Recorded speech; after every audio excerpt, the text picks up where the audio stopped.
جو حافظ قرآن بنا تھا، ان کے ساتھ جب میں نے ان سے پوچھا تم کھانا کہاں کھاتے ہو، انہوں نے کہا اسی راستے میں آگے ایک گھر ہے، ہم لوگ ان سے ملنے کے لیے گئے تاکہ دیکھیں کہ وہ کیا کھلاتا ہے، کس طرح سے کھلاتا ہے۔ جب ہم لوگ ان کے گھر پر پہنچے ہیں تو بہترین دیسی مرغا کا گوشت بنایا ہوا ہے، اس لیے اس بچے کے استقبال میں جو مہمان رسول ہے، جو اللہ کے کلام کا علم حاصل کر رہا ہے، جو فضیلت الشیخ کے طالب علم کے مہمان نوازی کے لیے، کھانا کھلانے کے لیے بہترین کھانا تیار کر کے رکھا ہے۔ اور انہوں نے کہا کہ یہ مدرسے کے ایک ایک طالب علم کو، چاہے یہاں جو بھی گھر ہو، وہ اپنے بیٹے سے زیادہ ان کو عزت دیتے ہیں اور اپنے بیٹے سے زیادہ اس کا خیال رکھتے ہیں۔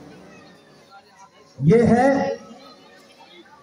بہت بہترین مثال کہ مدرسہ میں پڑھنے والے بچے کو جہاں لوگ ہیچ نظر سے دیکھ رہے ہیں اور عالمی طور پر یہ سازش کی جا رہی ہے کہ مدرسے کے بچوں کی اہمیت کو ختم کیا جائے، عالم علماء سے لوگوں کو کاٹا جائے اور عالموں کو ذلیل کیا جائے، رسوا کیا جائے۔ لیکن یاد رکھیے گا، ایسے ہی وقت میں اللہ تعالیٰ نے ایسے مایاناز ہستی کو بھی پیدا کیا ہے جو اپنے سر کے اوپر ان طالب علموں کو بٹھاتے ہیں اور اپنے گھر میں ان علماء کو اپنے سے زیادہ بہترین مقام دیتے ہیں اور اچھی عزت کرتے ہیں۔ ایسے لوگوں کا مقام کل قیامت کے دن اللہ تعالیٰ فرمائیں گے صاحب قرآن کہاں ہے، ادھر آ جاؤ۔ اس وقت میں وہ لوگ جو حافظ قرآن کی عزت کرتا ہے، جو علماء کرام کی قدر کرتا ہے، محبت کی نظر سے دیکھتا ہے، ان کو اپنے نظروں میں اہمیت دیتا ہے، اللہ تعالیٰ ان کے مقام و مرتبہ کو قیامت کے دن بڑھا دے۔ میرے بھائیوں، کامیابی کے لیے اللہ تبارک تعالیٰ نے 6 چیزوں کو بیان کیا ہے۔ الذین یرثون الفردوس، جو آدمی ان 6 چیزوں پر عمل کرے گا اللہ تعالیٰ جنت الفردوس میں اسے جگہ عطا فرمائیں گے۔ کون مسلمان ایسا ہوگا جو جنت الفردوس کا طالب نہ ہو؟ کون مسلمان ایسا ہوگا جو جنت الفردوس میں جانا نہیں چاہتا ہوگا؟ ہر مسلمان کے دل کے اندر یہ خواہش ہے، یہ ارمان ہے کہ ہمیں جنت ملے تو چھوٹا جنت نہیں، کم درجے کا جنت نہیں، جو جنتوں میں سب سے اعلیٰ کوالٹی ہے، سب سے اعلیٰ درجہ کا جنت ہے، جس کا نام جنت الفردوس ہے۔ اس جنت الفردوس میں سارے مسلمان جانے کی خواہش رکھتے ہیں۔ میں ان سے کہنا چاہتا ہوں، اگر جنت الفردوس کی کامیابی چاہتے ہیں، اگر جنت الفردوس میں جانا چاہتے ہیں تو 6 چیزوں کو اپنے گریبان میں باندھ لیجئے، 6 چیزوں پر عمل کر لیجئے۔ مرنے کے بعد قیامت کے دن اللہ تعالیٰ جنت الفردوس میں آپ کو داخل کرے گا۔ اس میں سے ایک یہ ہے، قد افلح المؤمنون الذین هم فی صلاتهم خاشعون۔ اپنے نمازوں میں خضوع اختیار کیجئے، اطمینان کے ساتھ، سکون کے ساتھ، اخلاص للہیت کے ساتھ نماز پڑھیے۔ یوم یکشف عن ساق ویدعون عن السجود فلا یستطیعون۔ کل قیامت کے دن جب اللہ تعالیٰ اپنے پنڈلیوں کو ظاہر کریں گے، اس وقت اللہ تعالیٰ فرمائیں گے ویدعون الی السجود۔ جب اولین آخرین کا مجمع ہوگا، فرمائیں گے ویدعون الی السجود، آؤ میرے سامنے سجدہ کر کے دکھاؤ۔ فلا یستطیعون، بے نمازی سجدہ نہیں کر پائے گا، وہ کھڑا رہے گا، اس کے گلے میں آگ کا تاج ڈالا جائے گا، ہاتھ میں ہتھکنڈے لگا جائیں گے، پاؤں میں بیڑیاں لگایا جائے گا اور گھسیٹ کر اسے منہ کے بل گھسیٹ کر جہنم میں ڈال دیا جائے گا۔ کیوں کہ یہ پیشانی اللہ نے اسی لیے بنایا تھا تاکہ یہ اللہ کے سامنے 5 وقت جھکے، مسجد میں جا کر اللہ کے سامنے سجدہ کرے، اللہ کے سامنے روئے اور گڑ گڑائے اور مسلح پر سر جھکا کر اللہ کے سامنے آنسو بہائے۔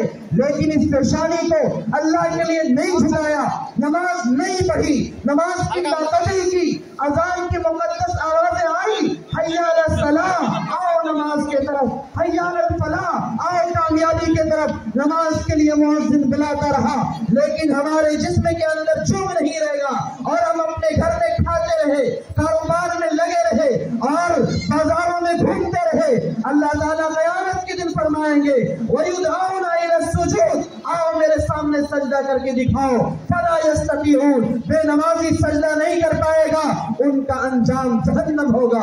یہی مسلمان جن کے بھائی جہنم میں ہوں گے، یہی مسلمان جن کے والد جہنم میں ہوں گے، کیوں؟ اس لیے کہ نماز نہیں پڑھتا تھا۔ مَا سَلَكَكُمْ فِي سَقَرَ قَالُوا لَمْ نَكُ مِنَ الْمُصَلِّينَ، جنتی جہنمی سے پوچھیں گے، چاہے وہ ان کا رشتہ داری کیوں نہ ہو، پوچھیں گے مَا سَلَكَكُمْ فِي سَقَرَ، کس چیز نے تمہیں جہنم میں ڈالا؟ وہ کہے گا قَالُوا لَمْ نَكُ مِنَ الْمُصَلِّينَ، ہم دنیا میں نماز نہیں پڑھتے تھے، وَلَمْ نَكُ نُطْعِمُ الْمِسْكِينَ، ہم مسکینوں کو کھانا نہیں کھلاتے تھے، اس وجہ سے آج ہم جہنم کے انگارے میں جل رہے ہیں۔ سب سے پہلا کام ہمیں کیا کرنا ہے؟ نماز کی پابندی کرنا ہے، نماز کو قائم کرنا ہے۔ قائم کا مطلب الصلاۃ عماد الدین، نماز دین کا ستون ہے، اور نماز کو اقیم الصلاۃ، نماز قائم کرو۔ قائم کا مطلب جس طرح سے مکان کی بنیاد رکھا جاتا ہے، ان کی دیواریں بنائی جاتی ہے، اس کو قائم کر دیا جاتا ہے، اب وہ دیوار ہلتی نہیں ہے۔ اسی طرح سے آپ نماز کی اس انداز سے حفاظت کیجئے، اس انداز سے نماز پڑھیے کہ سب کچھ ضائع ہو جائے تو ہو جائے، گھر لٹ جائے تو لٹ جائے، بیوی بچے برباد ہو جائے تو ہو جائے، لیکن نماز ہماری قضا نہ ہو، نماز ہماری چھوٹنے نہ پائے۔ اگر نماز کو اہمیت دیں گے تو اللہ تعالیٰ جنت الفردوس میں آپ کو جگہ عطا فرمائے گا۔ ایک کام ہے نماز قائم کرنا۔ نمبر دو والذین هم عن اللغو معرضون، لغویات سے اپنے آپ کو بچا کے رکھنا ہے۔ لغویات، فحش کام، زناکاری، چغلی، غیبت، حسد اور زناکاری، اور اس کے علاوہ اندرونی اور باہری جتنی بھی بیماریاں ہیں، ان تمام بیماریوں سے بچ کر کے رہنا ہے۔ اپنے کانوں کو گانا بجانا سے دور رکھنا ہے، اپنے دل کو اور دماغ کو غلط سوچنے سے پاک اور صاف رکھنا ہے، حسد اور غیبت سے بچ کر کے رہنا ہے۔ دکانوں میں بیٹھ کر کے جہاں دیکھیے وہاں دوسروں کی غیبت چلتی رہتی ہے، چلتے پھرتے دوسروں کی برائی چلتی رہتی ہے۔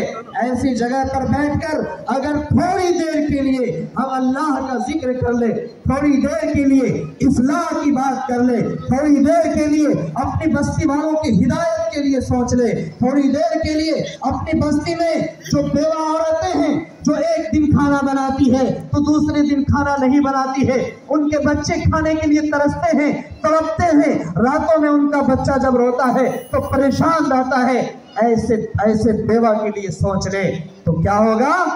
کامیابی کا ذریعہ بن جائے گا۔ والذین هم عن اللغو معرضون، دوسرا کام ہے لغویات سے اپنے آپ کو بچانا ہے، پرہیز کرنا ہے۔ اور تیسری چیز ہے والذین هم للزکاۃ فاعلون، اللہ تعالیٰ نے جو مال دیا ہے اس مال کو صحیح جگہ پر خرچ کرنا ہے، مال سے زکوٰۃ نکالنا ہے، صدقہ خیرات نکالنا ہے۔ معذرت کے ساتھ ایک بات بیان کرتا ہوں، آج ہمارے درمیان ایک رواج بن گیا ہے، ہم مدرسوں میں اور دوسرے اداروں میں ایسا مال دیتے ہیں جو زکوٰۃ کا ہو، جو کسی مستحق کا ہو یا منت کا ہو یا کسی اور چیز کا ہو، ایسے مال دے کر کے ہم لوگ احسان کرتے ہیں کہ ہم مدرسہ چلا رہے ہیں، ہم مدرسہ کو زکوٰۃ کا مال دے رہے ہیں۔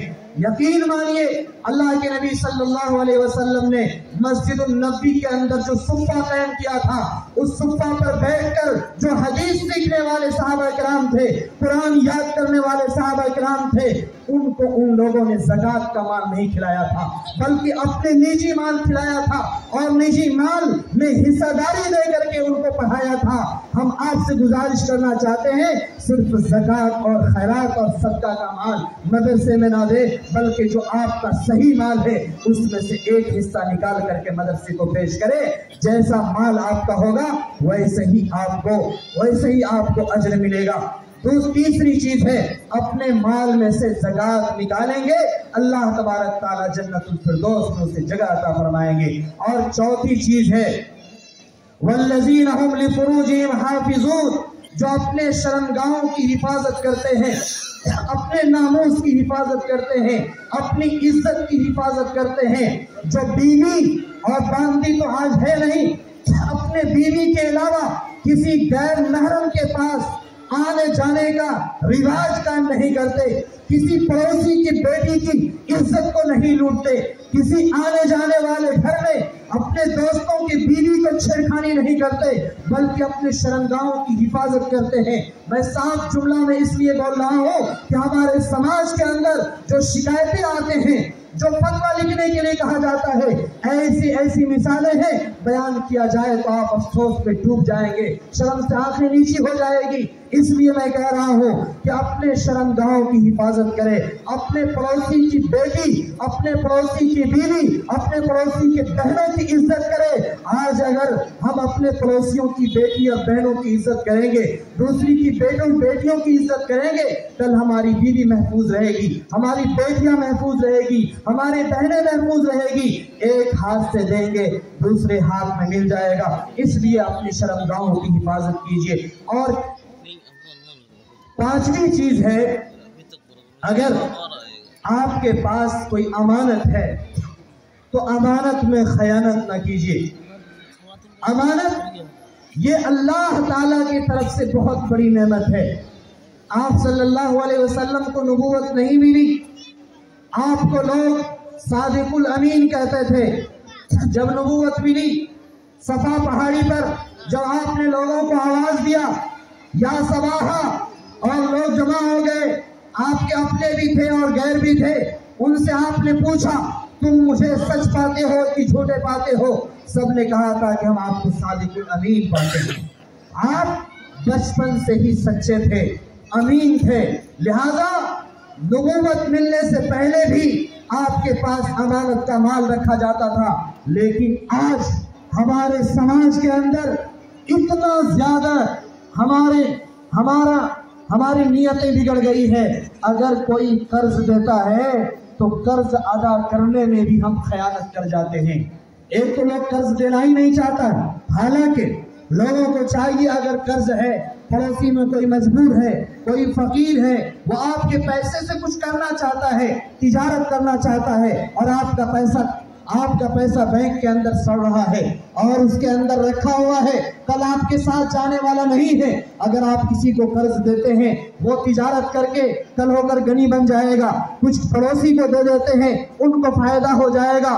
دینا چاہیے، لیکن لینے والے کو بھی چاہیے اگر آپ نے قرض لیا ہے تو وقت متعینہ پر آپ اس کو فوراً ادا کر دیں۔ آپ مچولی نہ کرے، ایسا نہیں کہ ایک مہینہ کے لیے 10,000 روپے لیے اور مہینہ پورا ہونے سے پہلے راستہ بدل کر چلنے لگے۔ ایسا ہوتا ہے اور بہت زیادہ ہوتا ہے۔